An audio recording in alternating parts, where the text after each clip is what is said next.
வணக்கம். ஓம் நம சிவாய.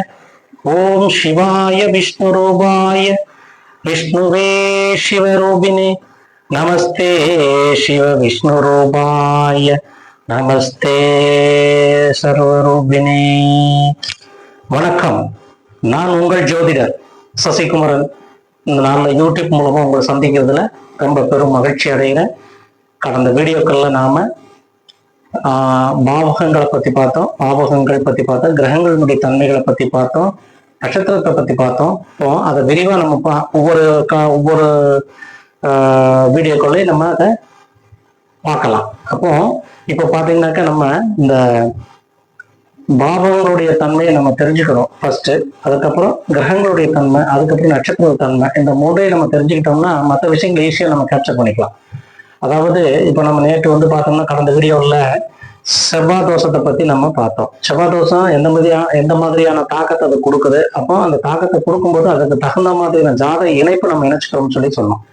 அப்போ ஜாதக இணைப்பை இணைச்சுக்கிட்டோம்னாக்கா அந்த ப்ராப்ளம்ல இருந்து நம்ம ரெக்டிஃபை ஆகி வெளியே வந்துக்கலாம். அப்போ அது மாதிரி ஒவ்வொரு தோஷ நிவர்த்தியும் நம்ம செஞ்சுக்கணும். இப்போ அது நம்ம எல்லாருமே அந்த மாதிரி பார்த்து சில வேலைகள்ல நம்ம திருமணம் பண்ண முடியாது. அப்போ சில வேலைகள்ல நம்ம ஜாதகத்தை நம்பாதவர்கள் நிறைய இந்த பூமியில இருக்கிறாங்க. இப்போ எங்களையும் ஜாதகத்தை நம்பாம திருமணம் பண்ணவங்க இந்த காலகட்டங்கள்ல அந்த விதமான அந்த கிரகத்தினுடைய தாக்கம் அதிகரிச்சு அவங்களுக்கு அந்த பிரச்சனையை கொடுக்கும்போது அந்த நேரத்துல ஜாதகம் பார்க்குறவங்களும் நிறைய பேர் இருக்கிறாங்க. அப்போ அந்த நேரத்துல அவங்களுக்கு நம்ம என்ன வழிகாட்டுறோம் அப்படிங்கிறோம்னா, அந்த ஆலயத்திற்கு சென்று, இந்த குறிப்பிட்ட ஆலயங்களுக்கு சென்று அவங்க அந்த கிரகத்தினுடைய தாக்கத்தை குறைச்சிக்கிட்டாங்க அப்படின்னாக்க அந்த பிரச்சனையிலேருந்து விடுபடுறதுக்கு அவங்களுக்கு ஒரு எளிய வழியா அது இருக்குங்கிறத அந்த யூடியூப் மூலமா சொல்லிக்கிறேன்.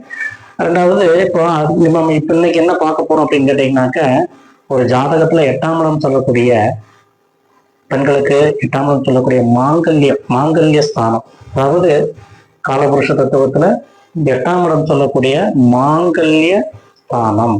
இந்த மாங்கல்ய ஸ்தானத்துல ஒரு கிரகம், அதாவது ராகு, கேது, செவ்வாய், இந்த மாதிரி கிரகங்கள் அமர்ந்துட்டா, அந்த கிரகங்கள் அமர்ந்து அந்த ஜாதகருக்கு அந்த தோஷத்தை கொடுக்கும். அப்போ நான் கடந்த வீடியோக்கள்லாம் சொல்லியிருக்கிறேன்.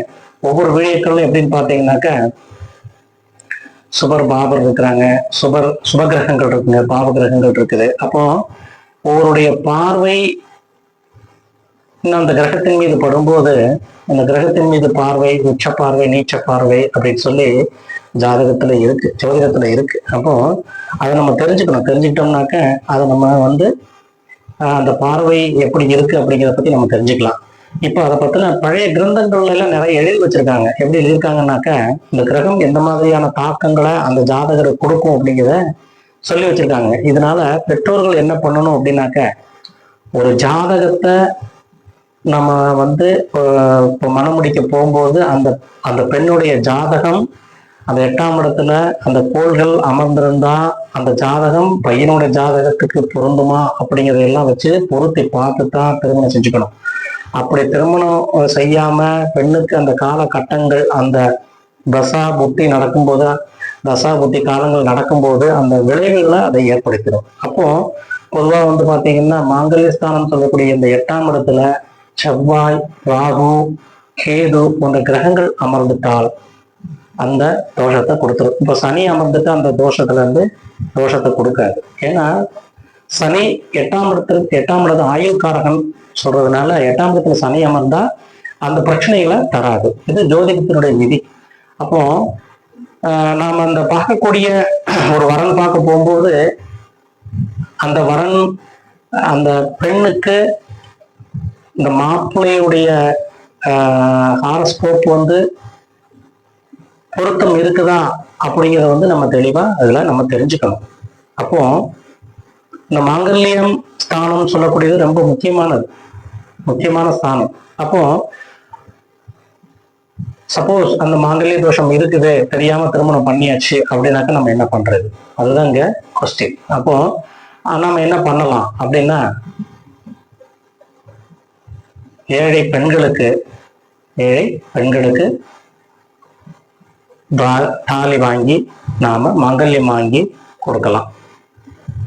இல்லை நம்ம திருமணம் தெரியாம திருமணம் பண்ணிட்டோம், அப்போ திருமணம் பண்ணதுக்கு அப்புறமா அந்த மாங்கல்யத்தை நம்ம வந்து கோயிலுக்கு செலுத்திட்டு அம்பாள்கிட்ட இருந்து நம் முன்னிலையில, அம்பாள் முன்னிலையில நம்ம வந்து தாலி வாங்கி திருமணம் செய்து கொள்ளலாம். இது ஒரு கணக்கு. உண்டியல்ல நம்ம வந்து காணிக்கையா போடலாம். நிறைய ஜாதகங்கள்ல நான் ஒருத்தருக்கு நம்மகிட்ட கேட்கும்போது, நம்மகிட்ட வந்திருந்தாங்க ஜாதகம் பார்க்க வரும்போது, அவங்களுடைய ஜாதகத்தை பார்த்துட்டு நான் கேட்ட கேள்வியே அதுதான். என்னன்னு கேட்டேன்னாக்க, நீங்க தாலி கழுத்துல போட்டிருக்கீங்களா, கயிறு மட்டும்தான் போட்டிருக்கீங்களா, இல்லை தாலி செஞ்சு தங்கத்துல போட்டிருக்கீங்களா அப்படின்னு கேட்கும்போது, இல்லைங்க நான் கலட்டி கோயில்ல காணிக்கையா செலுத்திட்டேங்க, காணிக்கை உண்டியல்ல போட்டேங்க அப்படின்னு. அப்போ அவங்களுக்கு அந்த தோஷம் இருந்துச்சு. அந்த தோஷம் இருக்க போயிட்டு அவங்க அதை வந்து கலட்டி கோவில்ல வந்து காணிக்கையா அதை செலுத்திருக்காங்க.